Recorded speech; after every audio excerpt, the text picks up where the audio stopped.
padroeira de um povo a lutar, a gente mineira te quer exaltar, não só lá na serra, tu és... Amado irmão, amada irmã, saúde e paz com muito apreço, na alegria de estarmos juntos aqui ao redor desta mãe tão amada, a Mãe Maria, discípula exemplar que nos inspira para juntos aqui proclamar a palavra, tarefa nossa de todo dia, porque a palavra de Deus é verdadeira comida e verdadeira bebida para todos nós. Para hoje, preparando-nos para proclamar a palavra e acolhê-la com amor, compartilho de Santo Irineu, quando escreveu o Tratado contra as Heresias, comenta: Abraão acreditou que o Criador do céu e da terra é o único Deus e que tornaria a sua descendência como as estrelas do céu. É exatamente o que diz o apóstolo Paulo, como astros no mundo. Também Paulo, abandonando sua terra e seu povo, seguia o verbo de Deus, Cristo, com ele peregrinando e vivendo. Do mesmo modo, os apóstolos, como descendentes de Abraão, abandonando a barca e o pai, seguiam o verbo de Deus. Meu irmão, minha irmã, nós igualmente, recebendo a mesma fé professada por Abraão, sigamos a Cristo, carregando a cruz como Isaque carregava a lenha, pois em Abraão o homem aprendeu a seguir o verbo de Deus. Obedecendo à palavra de Deus e em conformidade com sua fé, Abraão aceitou com docilidade oferecer-lhe um sacrifício seu, único e amado filho, a fim de que aprovesse a Deus oferecer em sacrifício o seu amado Filho unigênito em favor de toda a sua descendência, isto é, para a nossa salvação. Por isso, Abraão, sendo profeta, viu em espírito o tempo da vinda do Senhor e a sua paixão, pela qual ele e todos os fiéis seriam salvos. Eis porque exultou de imensa alegria. Vamos acolher a palavra de Deus para que nós possamos exultar também da verdadeira e duradoura alegria. Naquele tempo, aproximaram-se de Jesus alguns saduceus que negam a ressurreição e lhe perguntaram: Mestre, Moisés deixou-nos escrito, se alguém tiver um irmão casado e esse morrer sem filhos, deve casar-se com a viúva a fim de garantir a descendência para o seu irmão. Ora, havia 7 irmãos. O primeiro casou e morreu sem deixar filhos. Também o segundo e o terceiro se casaram com a viúva. E assim os 7. Todos morreram sem deixar filhos. Por fim, morreu também a mulher. Na ressurreição, ela será esposa de quem? Todos os 7 estiveram casados com ela. Jesus respondeu aos saduceus: Nesta vida, os homens e as mulheres casam-se, mas os que forem julgados dignos da ressurreição dos mortos e de participar da vida futura, nem eles se casam, nem elas se dão em casamento. E já não poderão morrer, pois serão iguais aos anjos, serão filhos de Deus, porque ressuscitaram. Que os mortos ressuscitam, Moisés também o indicou na passagem da sarça, quando chama o Senhor, o Deus de Abraão, o Deus de Isaque e o Deus de Jacó. Deus não é Deus dos mortos, mas dos vivos, pois todos vivem para Ele. Alguns doutores da lei disseram a Jesus: Mestre, tu falaste muito bem. E ninguém mais tinha coragem de perguntar coisa alguma a Jesus.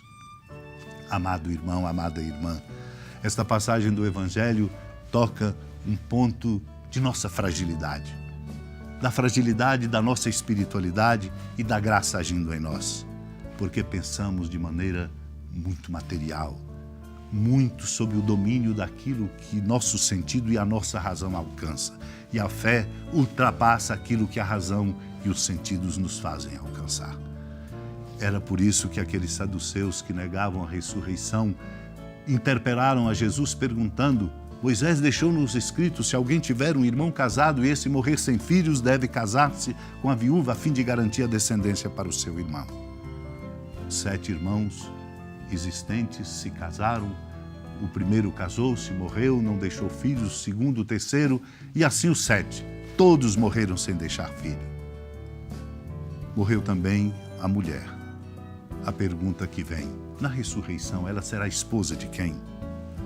Essa é uma pergunta talvez que esteja no coração de muita gente exatamente porque a fé não alcança a dimensão bonita do amor de Deus para o qual a nossa vida vai desabrochar.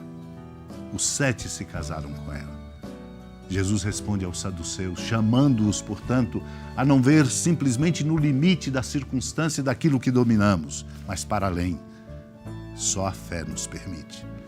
Ele diz, nesta vida, os homens e as mulheres se casam, mas os que forem julgados dignos da ressurreição dos mortos e de participar da vida futura, nem eles se casam, nem elas se dão em casamento, e já não poderão morrer, pois serão iguais aos anjos, serão filhos de Deus, porque ressuscitaram. Além de vencer o medo da morte, somos chamados a depositar uma confiança incondicional nesta promessa que o Senhor nos faz. Lembra-nos de Moisés, que também indicou a passar na passagem da sarça, ao dizer que Deus é Deus de Abraão, de Isaque e de Jacó, é Deus de vivos e não de mortos, pois todos vivemos para eles. Os fariseus e os doutores da lei chegaram à conclusão que Jesus tinha falado bem, nem mais tinham coragem de lhe fazer qualquer pergunta. Santo Tomás diz bem quando comenta, dizendo assim, com muita propriedade se põe a consumação de todos os nossos desejos, a vida eterna, no final do símbolo da nossa fé, dado a nós quando dizemos na vida eterna, amém. Em primeiro lugar, a vida eterna une-nos a Deus, pois Deus mesmo é o prêmio e a consumação de nossos esforços todos.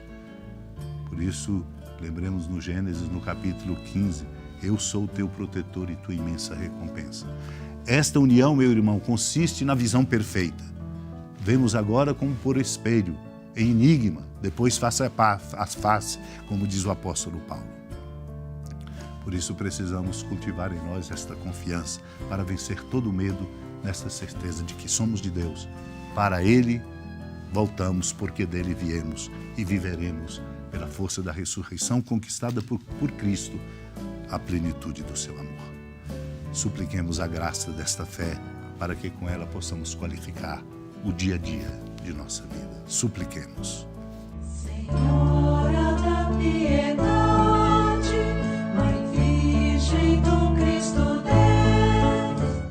Lembrai-vos, ó piedosíssima Virgem Maria, que nunca se ouviu dizer que alguém daqueles que, tendo recorrido à vossa proteção, implorado a vossa assistência e reclamado o vosso socorro, tenha sido por vós desamparado. Animado com igual confiança, a vós recorro, ó Virgem das Virgens, e gemendo sob o peso dos meus pecados, me prostro a vossos pés. Não desprezeis as minhas súplicas, ó Mãe do Verbo encarnado, mas dignai-vos de as ouvir propícia e de me alcançar o que vos peço. Amém. Feliz padroeira de um povo a lutar, a gente mineira te quer exaltar, não só lá na serra, tu és esplendor de toda esta terra, também és fulgor.